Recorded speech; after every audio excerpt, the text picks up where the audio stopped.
Hello दोस्तों, आप सभी का बहुत बहुत स्वागत है आपके अपने YouTube channel study non stop पर। तो दोस्तों, आज के वीडियो में हम लोग जो यूपी पीसीएल का प्रीवियस ईयर का पेपर हुआ था 2018 में एग्जीक्यूटिव असिस्टेंट का, उसको हम लोग जो है आज करेंगे। और इसमें जो है जनरल इंग्लिश का पोर्शन आज हम लोग करने वाले हैं, जिसमें 55 क्वेश्चंस पूछे जाते हैं। तो दोस्तों, वीडियो को लास्ट तक देखिएगा, क्योंकि ये वीडियो आपके लिए काफ़ी हेल्पफुल होगा। आपको आइडिया लगेगा कि किस तरह के क्वेश्चंस पूछे जाते हैं और लेवल किस तरह का रहता है। तो वीडियो में लास्ट तक बने रहिएगा। और दोस्तों, वीडियो अच्छा लगे तो लाइक और शेयर जरूर करिएगा। तो आइए शुरुआत करते हैं। तो यहाँ पे जो है सबसे पहले पैसेज दिया गया है। पैसेज के आधार पर 5 क्वेश्चंस पूछे गए हैं। तो यहाँ पे मैं पैसेज पढ़ता हूँ और उसका हिंदी में अर्थ भी बताऊँगा। फिर जो है बाद में क्वेश्चंस इसके देखते हैं। तो यहाँ पे दिया गया है, light pollution is often characterize as a soft issue in environmentalism. इसका मतलब क्या हुआ कि लाइट का जो प्रदूषण है उसको ज़्यादातर पर्यावरणवाद में एक हल्के मुद्दे के रूप में लिया जाता है, गंभीरता से नहीं लिया जाता। This perception needs to be changed. ये जो धारणा है इसको चेंज करने की ज़रूरत है। Light has direct impacts on us through it's massive assault on health. मतलब कि जो लाइट है वो हमारे ऊपर सीधा प्रभाव डालता है, हमारे हेल्थ को बड़े पैमाने पर नुकसान पहुंचा करके। आगे दिया गया है, light at night constitutes a massive assault on the ecology of the planet. मतलब कि रात में जो प्रकाश है वो हमारे ग्रह की पारिस्थितिकी पर बड़े पैमाने पर नुकसान पहुंचाता है, इंक्लूडिंग अस, और हम पर भी। It also has indirect impacts because while 20% of electricity is used for lighting worldwide, at least 30% of the light is wasted। मतलब कि इसका अप्रत्यक्ष प्रभाव भी हमारे ऊपर पड़ता है, क्योंकि 20% बिजली का उपयोग दुनिया भर में प्रकाश के लिए किया जाता है और उस प्रकाश का कम से कम 30% जो है वेस्ट हो जाता है। आगे है, wasted light serves no purpose at all. जो वेस्ट लाइट है उससे किसी उद्देश्य की पूर्ति नहीं होती है। And excessive lightning is too often used beyond what is needed. मतलब कि अत्यधिक प्रकाश का प्रयोग अक्सर किया जाता है जितनी ज़रूरत है उसकी अपेक्षा। फॉर ड्राइविंग के लिए, और शॉपिंग के लिए, और फ्राइडे नाइट फुटबॉल के लिए। फिर आगे जो है पढ़ेंगे तो दिया गया है, आगे है, the electric light bulb is touted as one of the most significant technological advancements of human beings. मतलब कि जो बिजली का बल्ब है इसको मनुष्य की सबसे महत्वपूर्ण प्रगति में से एक माना जाता है। It ranks right up there with the wheel, control of fire, antibiotics and dynamite. ये जो है पहिया, आग पर नियंत्रण, एंटीबायोटिक्स और डायनामाइट के स्थान पर ही रैंक करता है। But as with any new and spectacular technology, there are invariably unintended consequences। लेकिन किसी भी नई और शानदार तकनीक की तरह बिजली के प्रकाश के साथ भी अनअपेक्षित परिणाम हुए हैं। आगे अगर बात करेंगे, दिया गया है, with electric light has come an obliteration मतलब विस्मरण of night in much of the modern world. यानी कि बिजली के प्रकाश के साथ क्या हुआ है कि दुनिया के अधिकांश हिस्सों में रात का विस्मरण हो गया है। मतलब कि वहाँ पे रात जो है नहीं रह जाती है, क्योंकि बिजली का प्रकाश जो है वहाँ इतना कृत्रिम प्रकाश हो गया है कि रात का वहाँ पे वजूद नहीं रह गया है। आगे दिया गया, both outside in the city and indoors, यानी कि शहर के बाहर भी और अंदर भी। During what that was once night according to the natural position of the sun. जो कि पहले क्या होता था, रात जो है सूरज की स्थिति के अनुसार प्राकृतिक तरीके से होती थी, वो अब जो है नहीं होती है। आगे दिया है, life has evolved for several billion years with a reliable cycle of bright light from the sun during the day and darkness at night. मतलब कि जो हमारा जीवन है वो इवॉल्व हुआ है दिन में सूर्य के प्रकाश और रात में अंधेरे के कई अरब सालों के चक्र के साथ। This has led to the development of an innate circadian rhythm in our physiology। इसने हमारी शरीर विज्ञान में जन्मजात एक बॉडी क्लॉक बना दिया है। ठीक है, तो ये जो है पैराग्राफ था। अब इसके आधार पे जो क्वेश्चन पूछे गए हैं, आइए देखते हैं क्या क्वेश्चन पूछे गए हैं। पहला क्वेश्चन है, according to the passage which of the following statement is not true about light in the night. मतलब कि पैसेज के अनुसार कौन सा जो कथन है वो सही नहीं है रात में लाइट के बारे में। दिया गया है we no longer have night only for what it was intended. मतलब कि हमारे पास अब रात नहीं है जो कि अपेक्षित थी। तो ये कथन जो है सही है, यहाँ पे गलत बताना है। अगला दिया गया है we need a lot of light for driving shopping etcetera. हमें जो है ड्राइविंग और शॉपिंग वगैरह के लिए बहुत ज़्यादा लाइट की ज़रूरत होती है। तो ये कथन क्या है, गलत है, क्योंकि पैसेज में क्या दिया गया था कि हम बहुत ज़्यादा लाइट का इस्तेमाल करते हैं, जितनी ज़रूरत नहीं उससे ज़्यादा ड्राइविंग में या शॉपिंग में या फ्राइडे नाइट फुटबॉल के लिए जो है इस्तेमाल करते हैं। तो ये कथन जो है गलत हो जाएगा और यही हमारा राइट आंसर हो जाएगा। फिर दोस्तों अगला क्वेश्चन है, फिर से जो है पैराग्राफ वही पैराग्राफ दिया है और क्वेश्चन जो है क्या दिया गया है। तो क्वेश्चन है circadian rhythm refers to. Circadian rhythm का मतलब क्या होता है। तो यहाँ पे दिया गया है this has led to the development of an innate circadian rhythm in our physiology. यानी कि इसने हमारे शरीर विज्ञान में जन्मजात एक जो है बॉडी क्लॉक बना दिया है। तो सर्केडियन रिदम का मतलब क्या हो जाएगा, बॉडी क्लॉक। ठीक है, तो यहाँ पे द बॉडी क्लॉक इसका आंसर हो जाएगा। अगला है the electric light bulb is touted as one of the most significant technological advancement of human beings. Here touted means मतलब कि बिजली का जो बल्ब है मनुष्य की सबसे महत्वपूर्ण प्रगति में से एक माना जाता है।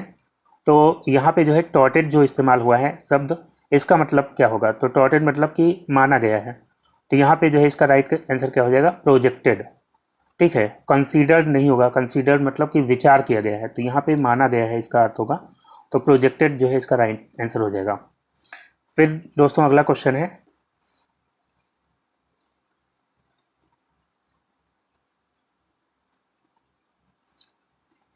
In what context or the wheel control of fire antibiotics and dynamite mentioned in the passage. तो जो व्हील है, कंट्रोल ऑफ फायर, एंटीबायोटिक्स और डायनामाइट, इसको जो है पैसेज में किस रूप में जो है मेंशन किया गया है। तो यहाँ पे इसका राइट आंसर हो जाएगा they are considered to be major inventions. ये जो है बड़े आविष्कारों के रूप में जो है इनको मेंशन किया गया है। ठीक है, तो यहाँ पे जो है इसका ये राइट आंसर हो जाएगा। फिर दोस्तों नेक्स्ट क्वेश्चन है what is the central idea of the passage. जो पैसेज है इसका जो है मुख्य विचार क्या है। तो इसका राइट आंसर हो जाएगा light as causing pollution is not being taken seriously. Light जो है ये प्रदूषण कर रहा है लेकिन इसको सीरियसली नहीं लिया जा रहा। तो यही जो है इसका राइट आंसर हो जाएगा। फिर दोस्तों नेक्स्ट क्वेश्चन लेते हैं, अगला क्या है which figure of speech is present in following sentence. इसमें फिगर ऑफ स्पीच बताना है कौन सा है। दिया गया her face was as white as a sheet when she came out after watching the horror movie. जब वो हॉरर मूवी देख करके आई तो उसका जो फेस है वो कैसे वाइट हो गया था, जैसे कि एक सीट। तो यहाँ पे कौन सा फिगर ऑफ स्पीच होगा। तो यहाँ पे राइट आंसर हो जाएगा सिमिली। सिमिली इसको हिंदी में उपमा अलंकार कहते हैं। तो यानी कि इसमें जो है कंपेयर किया जाता है। तो इसमें जो है उसके फेस को कंपेयर किया जा रहा है सीट से, सीट की तरह सफ़ेद बताया जा रहा है। तो यहाँ पे जो है सिमिली फिगर ऑफ स्पीच हो जाएगा। फिर जो है नेक्स्ट क्वेश्चन है choose the option that is the correct indirect form of the given sentence. यहाँ पे जो है कौन सा इसका इनडायरेक्ट फॉर्म होगा। तो डायरेक्ट इनडायरेक्ट स्पीच से जो है काफ़ी क्वेश्चन पूछे गए हैं। दिया गया father sad I have got a promotion. तो इसका राइट आंसर क्या हो जाएगा, father exclaimed that he got a promotion. यहाँ पे ये इसका राइट आंसर हो जाएगा। फिर नेक्स्ट क्वेश्चन है दोस्तों choose the option which best express the meaning of underline word. तो यहाँ पे जो है कौन सा ऑप्शन है जो कि अंडरलाइन वर्ड का बेस्ट मीनिंग एक्सप्रेस करता है। दिया गया है old people tend to be taciturn. तो यहाँ पे टैकिटर्न मतलब होता है कम बोलने वाला। टैकिटर्न मतलब होता है जो बहुत कम बोलता हो। ठीक है, तो old people tend to be taciturn, जो ओल्ड पीपल होते हैं वो कम बोलते हैं। तो टैकिटर्न का यहाँ पे जो है मीनिंग क्या हो जाएगा, रिजर्व। रिजर्व का भी मतलब होता है जो लोग कम बोलते हैं उनको कहते हैं रिजर्व। फिर दोस्तों नेक्स्ट क्वेश्चन है choose the option that fits the given description. One who is recovering from an illness. तो जो बीमारी से रिकवर हो रहा उसको क्या कहते हैं? वन वर्ड सब्स्टिट्यूशन का क्वेश्चन आ गया यहाँ पे। तो यहाँ पे इसका राइट आंसर हो जाएगा कन्वेलसेंट। कन्वेलसेंट का मतलब होता है कि जो जिसके स्वास्थ्य में सुधार हो रहा उसको कहते हैं कन्वेलसेंट। ठीक है, तो यहाँ पे जो है ये इसका राइट आंसर हो जाएगा। फिर नेक्स्ट क्वेश्चन है, choose the option which best express the meaning of underline word. तो यहाँ पे बाईलेटरल सेंटेंस है, the bilateral talks between India and China will take place next week. तो चाइना और इंडिया के बीच में अगले सप्ताह बाईलेटरल मतलब द्विपक्षीय वार्ता होगी। तो यहाँ पे इसका मतलब क्या होता है? बाईलेटरल मतलब टू साइडेड या द्विपक्षीय हिंदी में कहेंगे, तो यहाँ पे टू साइडेड हो जाएगा। अगला है, choose the option that means the same as given sentence. यहाँ पे ऑप्शन चूज करना है जो दिया गया सेंटेंस है उसका सेम मतलब एक्सप्रेस करता हो। दिया गया, he looked at the document carefully. उसने जो है डॉक्यूमेंट की तरफ केयरफुल्ली मतलब सावधानी पूर्वक देखा। तो इसका जो है यहाँ पे सेकेंड ऑप्शन राइट आंसर हो जाएगा, the document was looked at carefully by him. ठीक है, तो ये तो जो है एक्टिव वाइज पैसिव वाइज का हो जाएगा। यहाँ पे ये जो है एक्टिव वाइज में दिया गया है और ये जो है पैसिव वाइज में, document was looked at carefully by him. ठीक है, फिर दोस्तों नेक्स्ट क्वेश्चन है, choose the option that is correct in direct form of the given sentence. तो दिया गया है, she said to me do you like coffee. इसका जो है इनडायरेक्ट स्पीच क्या होगा बताना है। तो इसका हो जाएगा, she asked me if I liked coffee. ठीक है, उसने मुझसे पूछा अगर मैं कॉफ़ी पसंद करता हूँ। फिर दोस्तों नेक्स्ट क्वेश्चन है, choose the option that fits the given description. तो यहाँ पे जो सेंटेंस दिया गया है तो इसके लिए जो है यहाँ पे वन वर्ड सब्स्टिट्यूशन बताना है। Someone who believes that people always act selfishly. मतलब कि कोई व्यक्ति जो विश्वास करता है कि जो लोग हैं वो हमेशा सेल्फिशली एक्ट करते हैं, मतलब कि स्वार्थ से एक्ट करते हैं। तो यहाँ पे इसका जो है राइट आंसर क्या हो जाएगा? सेल्फिश तो होगा नहीं, सेल्फिश मतलब स्वार्थी होता है। सेल्फ सेंटर्ड मतलब आत्म केंद्रित, जो केवल अपने बारे में सोचता है। मिस एंथ्रोप इसका मतलब होता है मानव समाज से घृणा करने वाला। तो यहाँ पे राइट आंसर हो जाएगा साइनिक। साइनिक का मतलब होता है कि ऐसा व्यक्ति जो विश्वास करता है कि सभी लोग जो है स्वार्थी होते हैं, स्वार्थ से जो है काम करते हैं। फिर दोस्तों नेक्स्ट क्वेश्चन है, choose the option that is closest in the meaning to the underline idiom. Don't beat around the bush, I don't like it. Beat around the bush इसका मतलब होता है कि घुमा फिरा कर बात करना। तो don't beat around the bush, घुमा फिरा कर बात मत करो। आई डोंट लाइक इट, मुझे ये पसंद नहीं है। तो यहाँ पे जो है इसका राइट आंसर क्या हो जाएगा? Not coming to the point. Beat around the bush मतलब कि वो मुद्दे पर नहीं आ रहा है, घुमा फिरा करके बातें कर रहा है, पॉइंट पर नहीं आ रहा है। फिर दोस्तों अगला क्वेश्चन है, choose the option that means the same as given sentence. तो यहाँ पे जो है ऑप्शन चूज करना है जो नीचे दिया गया सेंटेंस है उसके जैसे मीनिंग रखता हो। The boys saw there teacher coming and ran into the class. लड़कों ने देखा कि उनकी टीचर आ रही है तो जो है वो अपनी क्लास में भाग गए। तो यहाँ पे इसका जो है राइट आंसर क्या हो जाएगा? दूसरा ऑप्शन यहाँ पे राइट आंसर होगा, on seeing the teacher. Teacher को देख करके, टीचर को आते हुए देख करके the boys ran into the class, लड़के जो है क्लास में भाग गए। फिर दोस्तों नेक्स्ट क्वेश्चन है, choose the antonym of the given word. यहाँ पे एंटोनिम बताना है ओनेरस का। ओनेरस का मतलब क्या होता है? ओनेरस मतलब जो मुश्किल से होता हो, मतलब कष्टदायी, जिसमें कष्ट लगता हो। तो इसका राइट आंसर हो जाएगा इफर्टलेस। इफर्टलेस मतलब बिना प्रयास के। और इसके अलावा अगर बात करते हैं, यहाँ पे जो है एक वर्ड है स्ट्रेनियस। स्ट्रेनियस का मतलब होता है जोरदार यानी कि कठिन। और ग्रूलिंग का मतलब होता है भीषण। ग्रूलिंग का मतलब होता है भीषण। और यहाँ पे टायरसम मतलब थका हुआ होता है। तो यहाँ पे राइट आंसर क्या हो गया? इफर्टलेस। फिर दोस्तों नेक्स्ट क्वेश्चन है, choose the option in which the given word is correctly used. Option choose करना है जिसमें ये जो वर्ड है करेक्टली यूज किया गया हो। पहला है we had won of the matches in the school. तो ये जो है ग्रामेटिकली गलत हो जाएगा। अगर ऐसा होता we had won the matches in the school तो सही होता। फिर है our school team won the match, हमारी स्कूल की टीम जो है मैच जीत गई, तो यहाँ पे जो है सही तरीके से इस्तेमाल हुआ है, तो ये जो है राइट आंसर हो जाएगा। फिर दोस्तों नेक्स्ट क्वेश्चन है, choose the option that fits the given description. दिया गया है someone who leaves one's country to settle in another, कोई व्यक्ति जिसने अपना देश छोड़ दिया है किसी और देश में सेटल होने के लिए, तो उसको क्या कहते हैं? फॉरेनर कहते हैं, या नेटिव कहते हैं, या एमिग्रेंट कहते हैं? तो एमिग्रेंट कहते हैं। एमिग्रेंट मतलब प्रवासी, ठीक है, एमिग्रेंट मतलब प्रवासी कहते हैं, ठीक है। फिर अगला क्वेश्चन है, choose the option in which the given word is correctly used. तो यहाँ पे ड्यू मतलब होता है ओस, इस वर्ड का जो है इस्तेमाल कहाँ पे सही तरीके से किया गया है? The train is due to arrive any minute now, तो यहाँ पे ये जो है गलत तरीके से यूज हुआ है, यहाँ पे ये वाला ड्यू होगा। फिर है submit the application before the due date, यहाँ भी यही वाला ड्यू होगा, DUE।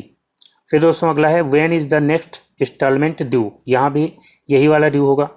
फिर है from my window I could see the dew drops on the grass, अपनी खिड़की से मैं देख सका ओस की बूंदों को ग्रास पर, ठीक है। तो ये वाला जो ऑप्शन है ये सही हो जाएगा। फिर दोस्तों अगला क्वेश्चन है, choose the option that means the same as the given sentence. Option choose करना है जिसका मीनिंग जो है इस सेंटेंस के जैसा ही हो। He is too lazy to win the race, वो जो है रेस जीतने के लिए बहुत आलसी है, तो यहाँ पे जो है पहला ऑप्शन है he is so lazy that he will not win the race, मतलब कि वो बहुत आलसी है कि वो रेस नहीं जीत पाएगा, ठीक है। तो यही जो है इसका राइट आंसर हो जाएगा। फिर दोस्तों नेक्स्ट क्वेश्चन है, which figure of speech is present in the following sentence. तो यहाँ पे जो है इस सेंटेंस में कौन सा फिगर ऑफ स्पीच यूज किया गया है? They made peace effort on war footing, इसका मतलब क्या होगा? इसका मतलब उन्होंने युद्ध स्तर पर शांति के प्रयास किए, तो यहाँ पे जो है कौन सा अलंकार हो जाएगा, कौन सा फिगर ऑफ स्पीच हो जाएगा? तो ऑक्सीमोरन, जिसका मतलब क्या होता है? इसमें मतलब कि दो बातों के बीच कंट्राडिक्शन यानी कि विरोधाभास होता है, ठीक है। तो यहाँ पे एक तो शांति की बात की जा रही है और दूसरा युद्ध की बात की जा रही है कि उन्होंने युद्ध स्तर पर शांति के प्रयास किए, तो यहाँ पे जो वर्ड्स हैं शांति और युद्ध, तो इनमें जो है कंट्राडिक्शन यानी विरोधाभास है, तो इसीलिए जो है यहाँ पे ऑक्सीमोरन हो जाएगा। फिर दोस्तों अगला है, which figure of speech is present in the following sentence. तो यहाँ पे जो है इसमें कौन सा फिगर ऑफ स्पीच है बताना है। I have told you 100 times not to leave the tap open, मैंने तुमसे 100 बार कहा है कि नल खुला मत छोड़ा करो, तो यहाँ पे कौन सा फिगर ऑफ स्पीच हो जाएगा? तो यहाँ पे हो जाएगा हाइपरबोल। हाइपरबोल जहाँ पे जो है किसी बात को बहुत बढ़ा चढ़ा कर कहा जाता है, तो वहाँ पे हाइपरबोल होता है। तो यहाँ पे ये कह रहा है कि मैंने तुमसे 100 बार कहा है, तो इतने बार कौन कहता है? 100 बार, 1 2 4 बार कहता है आदमी, ठीक है। तो लेकिन आमतौर पर आदमी ऐसे ही कहता है, मैंने तुमसे हज़ारों बार कहा है लेकिन तुम बात मानते नहीं, तो यहाँ पे जो है इस तरह का जो सेंटेंस होगा वो क्या होगा? हाइपरबोल। फिर दोस्तों अगला है, choose the option that is the correct indirect form of the given sentence. तो यहाँ पे जो है इनडायरेक्ट स्पीच बताना है। दिया गया है mother said to her son wait here till I return, माँ ने जो है अपनी सन से कहा कि वेट करो जब तक कि मैं ना आऊँ, तो यहाँ पे जो है इसका राइट आंसर क्या हो जाएगा? Mother told her son to wait there till she return, ठीक है। यहाँ पे ये जो है इसका राइट आंसर हो जाएगा। फिर दोस्तों अगला है, the following sentences has 4 parts, one of them is incorrect, choose the incorrect word और phrase from the given option. तो इस सेंटेंस के 4 पार्ट दिए गए हैं, बताना है इसमें कौन से पार्ट में जो है गलती है। A large amount of food are wasted during weddings, तो यहाँ पे जो है कौन सा पार्ट गलत हो जाएगा? आर वेस्टेड नहीं होगा, यहाँ पे इज वेस्टेड होगा। A large amount of food is wasted during weddings, ठीक है। तो यहाँ पे चौथा ऑप्शन इसका राइट आंसर होगा। फिर दोस्तों नेक्स्ट क्वेश्चन है, choose the option that is closest in the meaning to the underline idiom. Underline जो ईडियम है यहाँ पे, इसका जो है सही मीनिंग क्या होगा? ही वॉज ए फ्रेंड, वो क्या था? एक दोस्त था, but soon he showed his true colours, लेकिन जल्द ही उसने अपना असली रंग दिखाया। तो यहाँ पे जो है इसका मीनिंग क्या हो जाएगा, to reveal one's true nature, मतलब कि कोई अपना जब असली नेचर दिखाता है तो उसको कहते हैं कि उसने अपना असली रंग दिखाया। तो यहाँ पे दूसरा ऑप्शन इसका राइट आंसर होगा। फिर दोस्तों नेक्स्ट क्वेश्चन है, choose the option that combines the sentences correctly. तो यहाँ पे सेंटेंस दिए गए हैं, तो इसमें से कौन सा ऑप्शन इनको सही तरीके से कंबाइन करता है बताना है। सेंटेंस दिया गया है, she wanted her sister to be an actor, वो चाहती थी कि उसकी बहन एक्टर बने। She sent her to the National School of Drama, उसने जो है उसको भेजा नेशनल स्कूल ऑफ ड्रामा में। ठीक है, तो यहाँ पे जो है इसका सही आंसर क्या है, she sent her sister to the National School of Drama to become an actor, उसने अपनी बहन को नेशनल स्कूल ऑफ ड्रामा में भेजा, किस लिए, एक्टर बनने के लिए। फिर दोस्तों अगला क्वेश्चन है,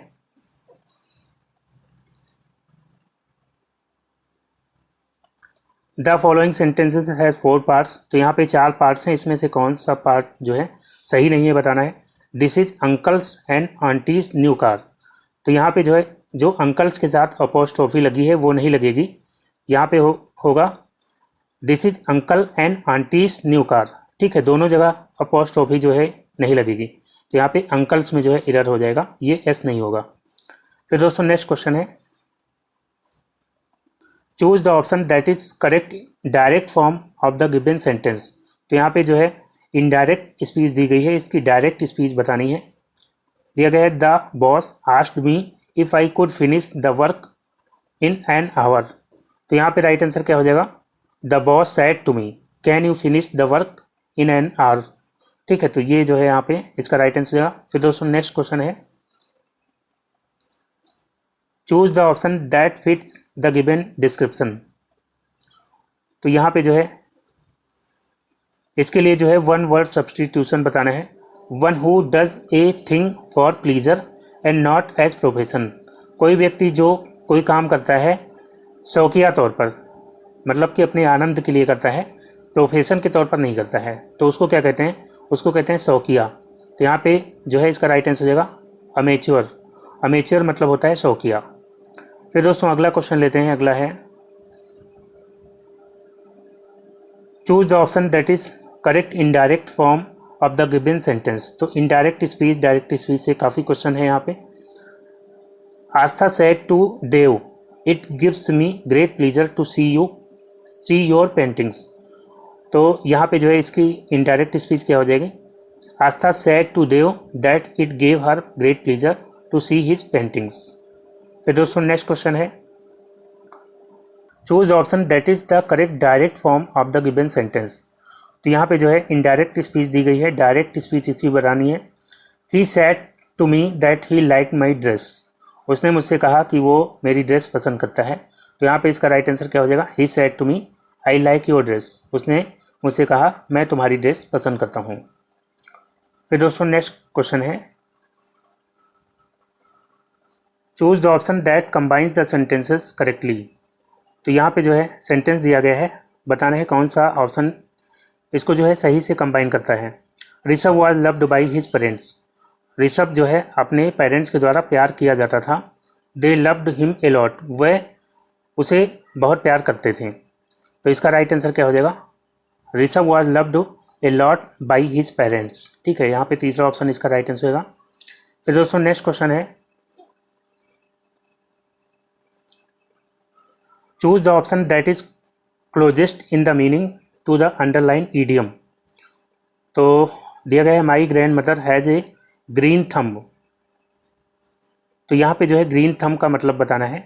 ग्रीन थंब का मतलब होता है जब कोई व्यक्ति गार्डनिंग में बहुत अच्छा हो, बागवानी वगैरह में बहुत अच्छा हो, तो उसको कहते हैं कि उसके पास जो है ग्रीन थंब है।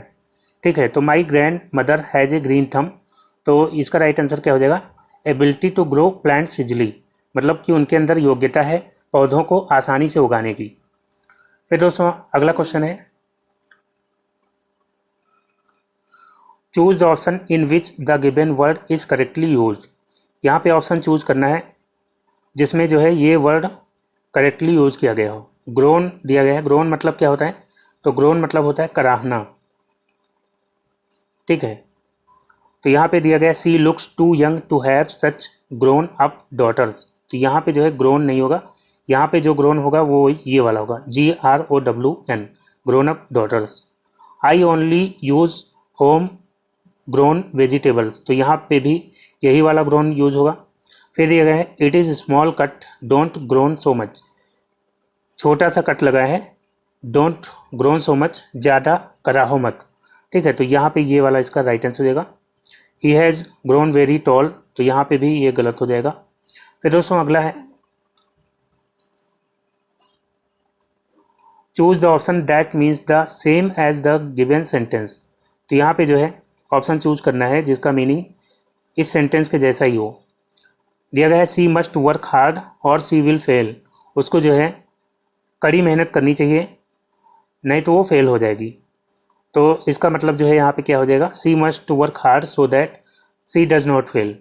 उसको कड़ी मेहनत करनी चाहिए ताकि वो फेल ना हो जाए। ठीक है, तो यही जो है इसका राइट आंसर होगा। फिर दोस्तों अगला क्वेश्चन है,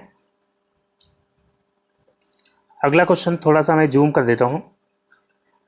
तो यहाँ पे जो है क्या दिया गया है, the following sentences has 4 parts. तो यहाँ पे 4 पार्ट दिए गए सेंटेंस के, बताना है किस पार्ट में एरर है। माई नीस एंड मी लव बिरयानी। तो यहाँ पे राइट आंसर क्या हो जाएगा, माई नीस एंड आई होगा, मी नहीं होगा यहाँ पे। माई नीस एंड आई लव बिरयानी। ठीक है, तो यहाँ पे एंड मी में जो है एरर था। फिर दोस्तों अगला क्वेश्चन है choose the option which best express the meaning of the underline word. तो यहाँ पे जो है अंडरलाइन वर्ड का जो है बेस्ट मीनिंग कौन सा वर्ड एक्सप्रेस करता है। तो यहाँ पे ये वाला इसका राइट आंसर होगा। सेंटेंस क्या दिया गया है, the journalist was aghast at the suffering of refugees. यहाँ पे अगास्ट मतलब हो जाता है हक्का बक्का। तो जो जर्नलिस्ट था वो हक्का बक्का था, रिफ्यूजीज जो हैं यानी शरणार्थियों की जो पीड़ा है उसको देख करके वो हक्का बक्का रह गया था। तो यहाँ पे इसका राइट आंसर क्या हो जाएगा, शॉक्ड। इसका भी मतलब यही होता है। फिर दोस्तों अगला क्वेश्चन है choose the correct figure of speech for the following definition. तो यहाँ पे जो है दिया गया है something is compare to another thing by stating how one thing is like the other. तो यहाँ पे अगर कोई चीज़ कंपेयर की जा रही है दूसरे के जैसी बताई जा रही है तो वहाँ पे जो है कौन सा फिगर ऑफ स्पीच होता है, तो वहाँ पे कौन सा होता है, सिमिली होता है। ठीक है, तो यहाँ पे 4th ऑप्शन राइट आंसर हो जाएगा। फिर दोस्तों अगला क्वेश्चन है choose the option that is closest in the meaning to the underline idiom. We have all worked very hard, let us call it a day. ठीक है, तो यहाँ पे कॉल इट ए डे ये जो ईडियम है इसका मीनिंग बताना है। तो हमने जो है we have all worked very hard, हमने जो है बहुत कठिन परिश्रम किया, let us call it a day. अब जो है इसको बंद करते हैं। ठीक है, तो यहाँ पे जो है राइट आंसर क्या हो जाएगा, कॉल इट डे का मतलब होता है कि कोई काम खत्म करना। तो यहाँ पे राइट आंसर क्या हो जाएगा, to stop working for the day, उस दिन के लिए काम को बंद करना। ठीक है, फिर दोस्तों अगला क्वेश्चन है choose the correct figure of speech for the following definition. तो यहाँ पे जो है जो नीचे दी गई डेफिनेशन है उसके लिए करेक्ट फिगर ऑफ स्पीच बताना है। Gives human trait to non human things. जो नॉन ह्यूमन थिंग्स मतलब कि जो मनुष्य नहीं है, निर्जीव वस्तु हैं या कोई और चीज़ है, तो उसको जो है मानवीय गुण देना। तो ये जो है कौन सा फिगर स्पीच होता है, तो ये जो हो जाता है इसको कहते हैं पर्सोनिफिकेशन। पर्सोनिफिकेशन जो है जब मानवीय गुण देते हैं किसी निर्जीव वस्तु को या जो है कोई मनुष्य के अलावा किसी और जीव को, तो उसको कहते हैं पर्सोनिफिकेशन। हिंदी में जो है इसी अलंकार को क्या कहते हैं, मानवीकरण कहते हैं। फिर दोस्तों अगला क्वेश्चन है choose the option in which the given word is correctly used. Option choose करना है जिसमें ये जो गिवन वर्ड है मीट, ये सही से यूज किया गया हो। पहला ऑप्शन है shall we meet at India Gate tomorrow. क्या हमें जो है क्या हम मिलेंगे इंडिया गेट पर कल। तो यहाँ पे ये जो मीट है, यहाँ पे ये वाला मीट नहीं होगा, इस मीट का मतलब होता है मांस। यहाँ पे MEAT ये वाला मीट होगा। ठीक है, तो यहाँ पे आगे देखते हैं। आगे है I will meet you at the airport. तो यहाँ पे भी ये वाला मीट नहीं होगा। There is a sports meet. तो यहाँ पे भी ये वाला नहीं होगा, MEAT वाला होगा। फिर है आगे वी आर ऑल वेजिटेरियंस। हम सभी जो है क्या है, वेजिटेरियंस है। We do not eat meat, हम जो है मीट नहीं खाते हैं। तो यहाँ पे जो है मीट का सही प्रयोग हुआ है। फिर दोस्तों नेक्स्ट क्वेश्चन है, choose the option which best express the meaning of underline word. दिया गया है, his criticism about the performance of the council was incisive. तो यहाँ पे इंसिसिव का जो है करेक्ट मीनिंग बताना है। तो इंसिसिव का मतलब होता है तीक्ष्ण, मतलब कि उसका जो क्रिटिसिज्म यानी आलोचना थी काउंसिल की परफॉर्मेंस के बारे में, वो कैसी थी, वो तीक्ष्ण थी। तो यहाँ पे इंसिसिव मतलब तीक्ष्ण हो जाएगा। तो तीक्ष्ण का जो है यहाँ पे मीनिंग क्या हो जाएगा, शार्प। शार्प का मतलब भी होता है तेज या तीक्ष्ण। फिर दोस्तों नेक्स्ट क्वेश्चन है, choose the option in which the given word is correctly used. तो ऑप्शन चूज करना है जहाँ पे ये पॉज वर्ड जो है करेक्टली यूज किया गया हो। पहला है cats jump on their pause. तो यहाँ पे बिल्ली अपने पंजों पर कूदी। तो यहाँ पे पॉज जो होता है बिल्ली के पंजे के लिए वो ये वाला होता है पॉज, ठीक है। फिर अगला है please press the pause button on the remote. तो ये वाला पॉज जो है कोई वीडियो वगैरह रोकने के लिए जो पॉज का इस्तेमाल किया जाता है, तो वो यहाँ पे ये वाला होता है, please press the pause button on the remote, ठीक है। तो ये जो है यहाँ पे पॉज इस सेंटेंस में सही तरीके से यूज हुआ है। फिर अगला भी है कैट्स पॉज, यहाँ पे भी पॉज जो है वो वाला होगा जो मैंने अभी ऊपर बताया। फिर दोस्तों अगला क्वेश्चन लेते हैं, अगला है the following sentence has 4 parts. तो यहाँ पे 4 पार्ट हैं सेंटेंस के, तो इसमें एरर किस में है बताना है। My friend's aunt is married with a minister. तो यहाँ पे मैरिड के साथ विथ नहीं लगेगा, my friend's aunt is married a minister यही जो है लगेगा। तो मैरिड विद जो है इसमें एरर है, मैरिड विद नहीं होगा, केवल मैरिड लगेगा। फिर दोस्तों अगला क्वेश्चन है, choose the option that means the same as the given sentence. I am stronger than my brother. मैं अपने भाई से ज़्यादा शक्तिशाली हूँ। तो यहाँ पे जो है इसका सेम मीनिंग वाला सेंटेंस कौन सा हो जाएगा, my brother is not as strong as me. मेरा जो भाई है वो उतना स्ट्रॉन्ग नहीं है जितना कि मैं, ठीक है। तो यही जो है इसका राइट आंसर होगा। फिर नेक्स्ट है, choose the option which best expresses the meaning of the underline word. तो यहाँ पे जो है इसमें बताना है कि अंडरलाइन वर्ड है, इसका मीनिंग क्या होगा। Many people watch the play standing due to paucity of seats. बहुत से लोगों ने जो प्ले है यानी नाटक को देखा खड़े होकर के, due to paucity of seats मतलब कि सीट्स की कमी के कारण। तो यहाँ पे जो है पॉसिटी मतलब कमी होता है, तो यहाँ पे जो है स्कैरसिटी मतलब भी कमी होता है। तो 4 ऑप्शन जो है यहाँ पे राइट आंसर हो जाएगा। फिर दोस्तों अगला क्वेश्चन है,